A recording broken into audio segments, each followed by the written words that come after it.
Katika kipindi cha Kenya's Gold, namna nilivyokufahamisha ni kwamba tutatembea sana, tunakuletea tofauti iliyoko baina ya kupanda maua kule nje na vile vile kupanda ndani ya kivungulia au greenhouse. Tutafuta sana kuelewa namna hayo yanafanyika. Ninaye mwalimu ambaye atatufunza kadi tama tufike tamati. Kwako ni kushika kalamu yako, karatasi, andika, tekeleza baadaye. Wewe ni mwanafunzi wetu na kujali sana kwa sababu kesho wewe ndio utakuwa tajika katika ukulima. Tuende kazi upate kusoma na sisi. Leo. Salama kabisa Bwana Terer. Karibu Sian Flowers. Nashukuru sana.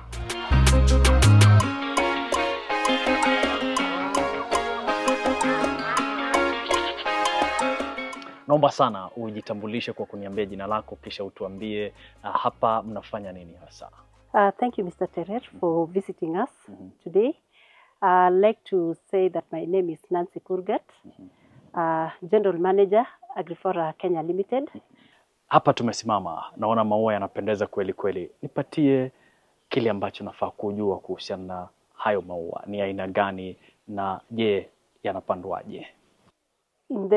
In this farm we grow roses, only roses, but we have two varieties of roses. We have the single heads, which is one stem with one flower bud. I'll be able to show you as we go by. Okay. This particular one that you are seeing here is a spray rose. It is one stem, 5+ buds. So we grow them strictly under greenhouse. Okay. And the reason why we grow them under greenhouse is that they need a protected environment. If you look at this greenhouse, one, it provides shelter during a rainy season. The flowers will not be rained on because they are very sensitive. Anytime you wet the foliage or you wet the buds, they can develop fungal diseases, which will render the quality low and will not be able to export. So roses must be grown strictly under greenhouses. Okay. Yeah. Umetaja kuhusiana na type nyingine tofauti ya maua, umesema hii ni spray. Nieleze kidogo kuhusiana na ile nyingine, iko na stem moja. One stem, one bud. They are called single head roses. These spray roses have more buds. So it's up to the market to decide what they want. Maua hayo yanapendeza kweli kweli, umeeleza vizuri sana, lakini nataka kujua kuanzia kule kupandwa hadi kule kunavunwa. Nieleze hiyo process. The process of growing flowers starts with the propagation of the seedlings. Our propagation is done in our sister farm, which is Masai Flowers. And so the plants are transported up to the farm for planting. In the farm, we start with of course we have the greenhouse. So we do bed preparations. We prepare the beds in a very standard way. Then we plant the seedlings. After planting, we wait for about 8 weeks to 10 weeks, depending on the variety, because some varieties grow quickly than others. So we do a process called bending. So after bending, it takes another like 50 to 60 days to get the first flower. Umetaja kuhusu bending. Bending ni nini? Bending is whereby when you grow the crop and it grows big, instead of harvesting, you come and twist and bend the whole crop. When you do that, you'll get shoots which are now exportable stems. Bending uchukua muda gani wakati unafuata, na je tunahitaji mtu ambaye ako na utaalamu fulani? Bending is just one of our cultural activities that is done after 8 weeks of planting. You must bend the entire crop and you wait for it to sprout again. Then the shoots, you'll come and select the weak ones, you still bend. And the strong ones are now good stems that you can be able to sell to the market. Okay. Wakati wa bending, je, kuna maua ambayo yanavunjika, na yakivunjika au mnafanya nini ku replace? So what we normally do, just to ensure that it doesn't break, you deny water, maybe the entire morning session. then you do bending in the afternoon. That way, the crop will not be that rigid that when you bend, it breaks. But just in case it breaks, there's always room for coming back with another plant, seedling, and replace. Okay. A process called gapping. Gapping is maybe when you've planted a seedling, when it dies, you come back and replace. That's basically what gapping is. Okay. Now, tuendelee kutoka hapo sasa, tumefanya bending, tumefanya capping. What follows? After bending, we wait for 50 to 60 days, depending on varieties. Some variety mature after 50 days, others 60 days. So, for example, if it's a 60-day variety, you'll be able to come and harvest that flower after 60 days. And when you harvest, it will now be a continuous process whereby harvest, some shoots sprout, wait for 50 days or 60 days, depending on the variety, harvest. So a rose flower you can harvest for the next, even up to 10 years, depending on many other factors. But theoretically, we say between 5 to 6 years, you can uproot and replace another one. But there are cases whereby a crop can produce even more than 6 years. Umetaja kuhusiana na varieties. Zile varieties ambazo zipo ni zipi kwa roses? We have the standard roses and the spray roses, and each of them has different names. For example, in this greenhouse, we have varieties called Georgia Peach, we have Giselle, we have Pink Dimensions. So each variety has a name, irrespective of whether it's a standard or a spray. So growth yao wakati unaangalia kwa hizi varieties, je, kuna tofauti ya ingine kufikia harvesting mbele ya ingine? Some mature early than others. The earliest, some can even take 45 days. We have varieties taking 50 days. We have 60 days. We even have 70 days. And also maturity will also depend on the weather. When it's warm, plants do mature very quickly. So it's also affected by the weather and the altitude. Like this region, our altitude is 2,150 meters above sea level. When you go to places like Mount Kenya, whereby the altitude is 2,400 meters above sea level, it's cold, so the flowers will take long time to mature, but the quality will be superior.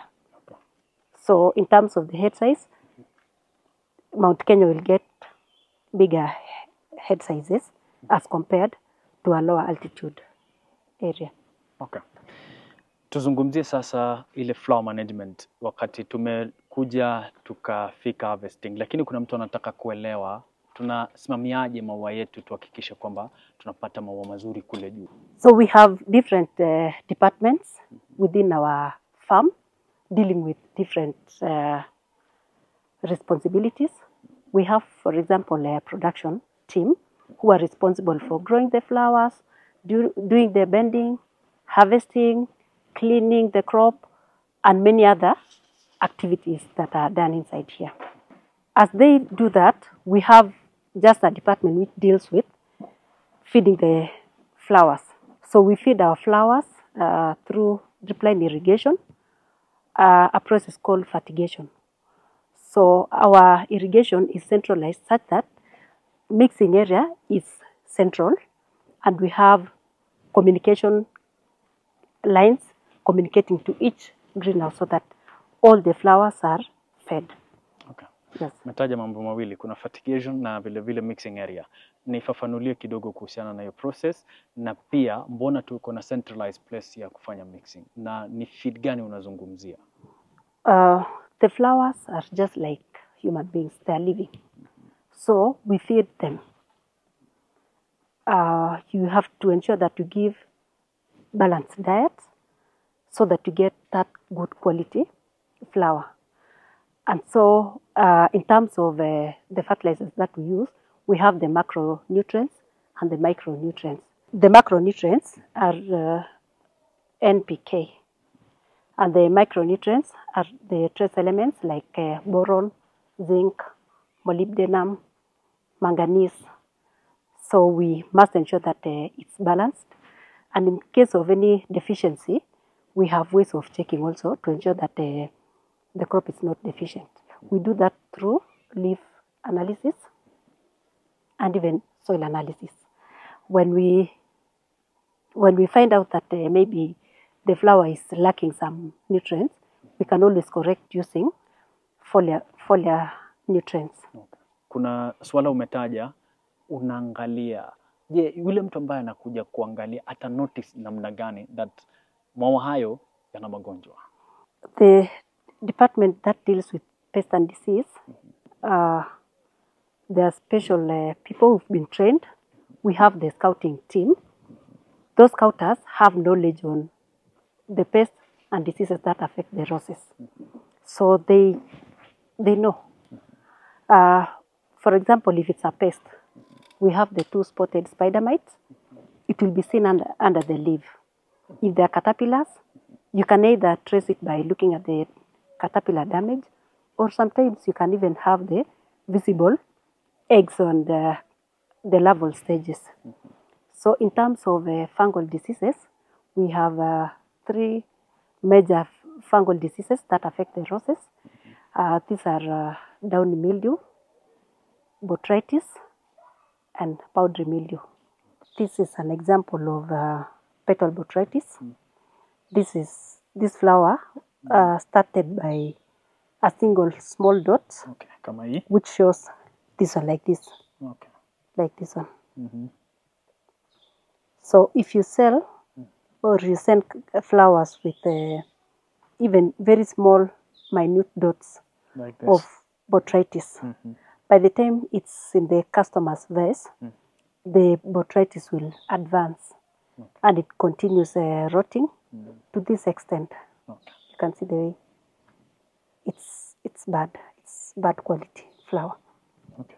Yeah. Selection ya hii huwa mnafanya thoroughly namna gani ukisema hiyo? So through scouting, we can be able to check and see that we have the spores. So when we have the spores, if you look at this greenhouse, the ventilation is open, the side curtains. Maybe if, you'll see from that side, it's open. So we open.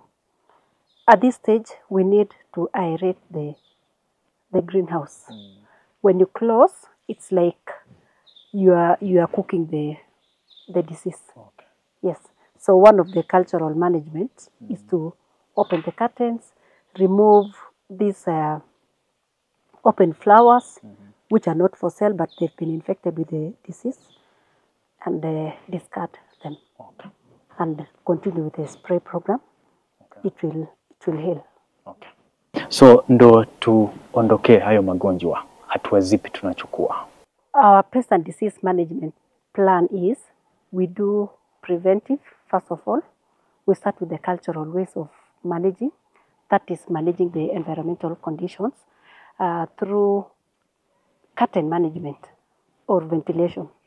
There are times when we open the curtains, the side vents of the greenhouse, and there comes a time that we must close because we are trying to manipulate the conditions inside so that we avoid diseases, depending also on the weather.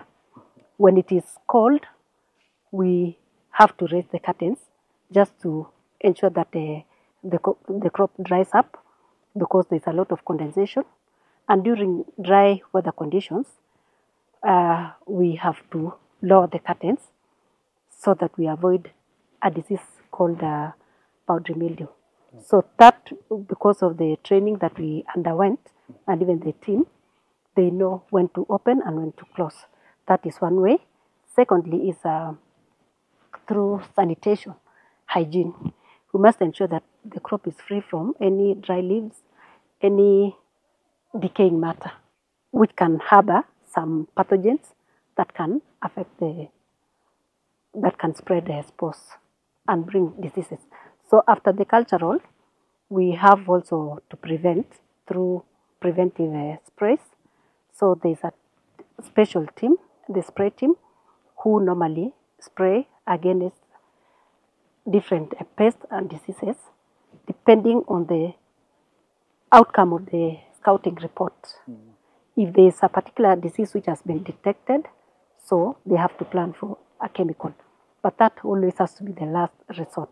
So we start first from cultural, then spray.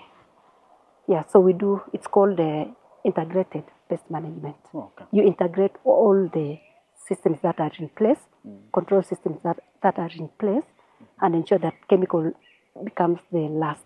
Okay. Yes. Hayo yote kuna time limit. Huwa inafanywa mara ngapi? So scouting is done on a daily basis, and we do weekly spray programs.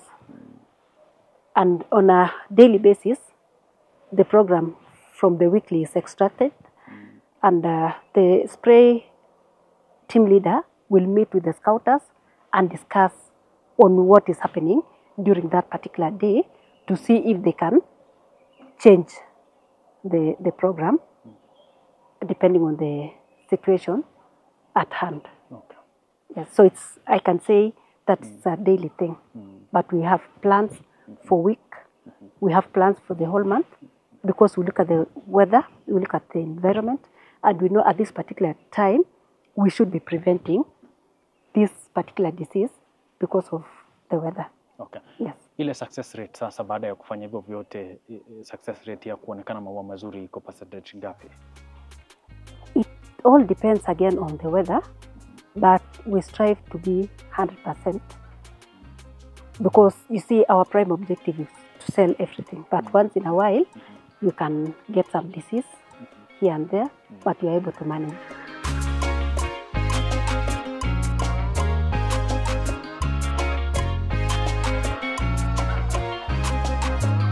Kenya's Gold.